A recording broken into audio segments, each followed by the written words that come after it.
Hi, thanks for joining me on Wilderness with Monty. I'm going to hike into the edge of Desolation Wilderness and fish at Eagle Lake today. It's only like a 1 mile hike. I'm at the trailhead right now, and I'm just going to hike up in my river boots. I hike miles in these things anyway because I want to try to get to the inlet of the lake in the back, and it can be flooded out. With as much snow as there was this year late, I expect it to be flooded out. So I'm just going to carry my spinning rod. I got my fly rod. And as you can see on my net, I had to lash it together with shoelaces. I forgot I had stepped on it right at the end of the hiking season last year and broke the frame. So last night I just lashed it together with 3 bootlaces really tight, and it seems to be holding good. And knowing me, I'll use that until the year's over, probably.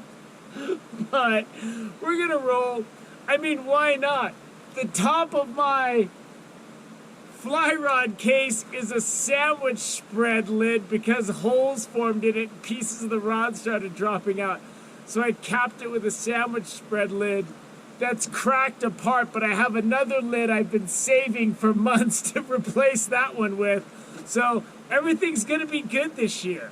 So let's get up there and start fishing. Wow, Eagle Falls is pumping. I kind of wanted to fish in here on the way out, but I'm not so sure now I want to even hassle with it. God, no matter how much I train in the off season, hike, lift weights, run, everything I do, I'm immediately gasping for air. It's not even that high. It's gonna be like when I get up to 10,000 feet. Now I'm above the falls on that bridge. That is no joke, man. That is a lot of snow melt. This is a short hike, but if you got joints in your legs, like knees and ankles that aren't up for something like this, I'd go somewhere else. So here we are at beautiful Eagle Lake. And I got this short hike on my hiking and backpacking playlist. But I like to sometimes cross this and fish that side. It's got a lot of nice terrain that you can fish. This side's really hard to fish until you get to the back. But I don't think I want to deal with crossing that. There's a pretty good trail to the back of the lake on this side. It's just the fishing on this side is really tough. And then once you hit these bushes, it's a non-starter. If you get to the back, it can be good. But with the water so high, I have a feeling that accessing the inlet is going to be next to impossible. So this is the highest I've ever seen this lake. Usually I like to go to the back and fish the inlet, but the area that I usually stand is completely underwater. I don't know what I'm gonna do. I'm gonna make a couple casts with this jig. That's what I'm gonna do. Ooh, one rose right there, right there. I threw it right where he was. Let's see. There's some nice browns, rainbows, and brookies in here. The brookies aren't that big, but the browns are good. And I'm just doing little tugs on this tube jig. Like, I have a clip for how I fish these on my fishing tips playlist. But when it comes to jig fishing of any kind, it's really hard to do a demonstration clip because I do so many different things. A jig is a very versatile lure, and you can fish it fast and shallow, you can fish it deep, you can cruise the bottom, you can do quick retrieve, slow retrieve. It's a good option.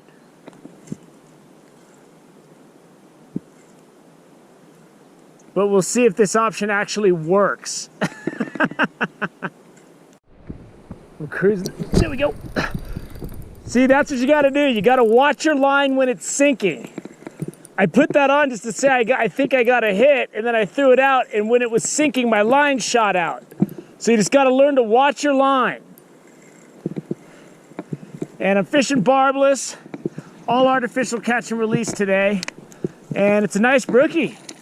Nice brook trout. Let's get that boy in the net. Woo! He looks pretty good. But this is a nice sized brookie right here. Get my hands wet again. And then I'm going to show them to you and I'm going to let them go.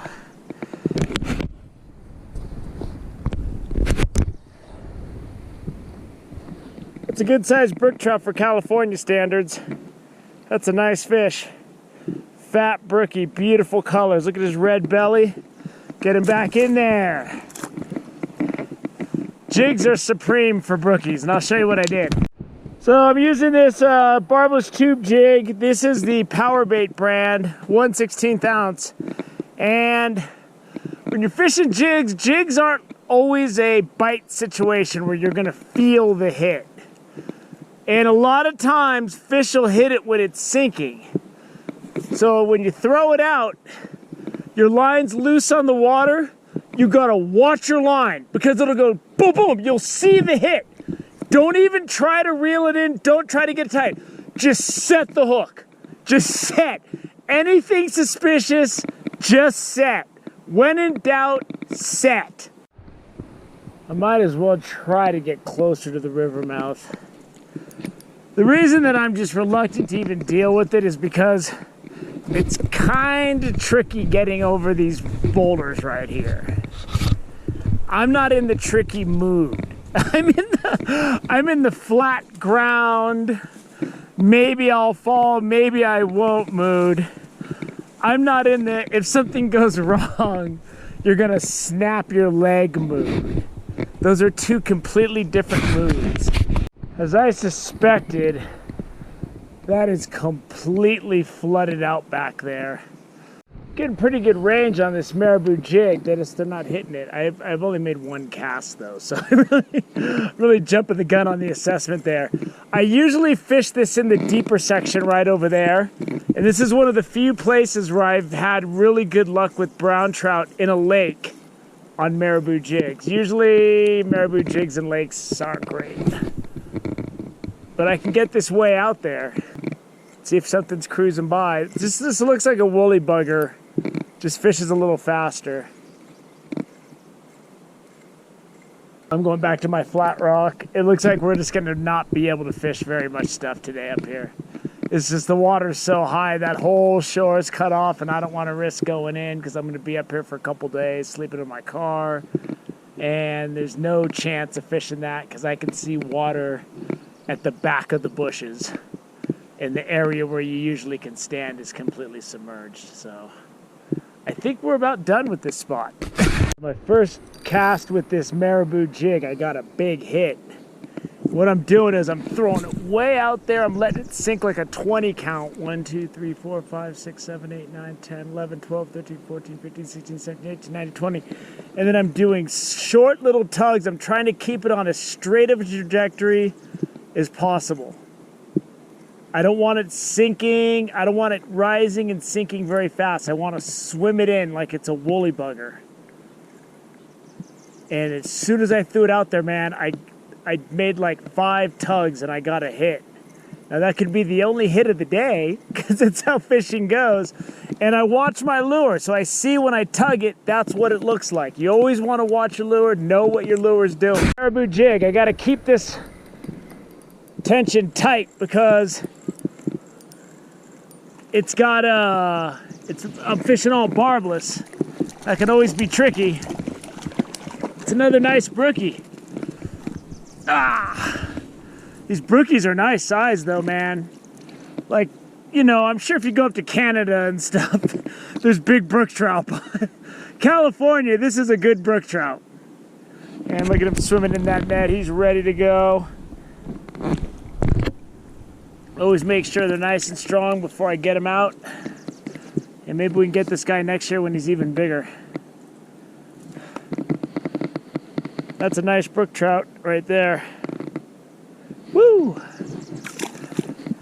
It is all marabou jig. It's what it all is. This is a rainbow. There's big rainbows in here, man. I've gotten like 16 inches in here, but this isn't one of them. Whew, came right off.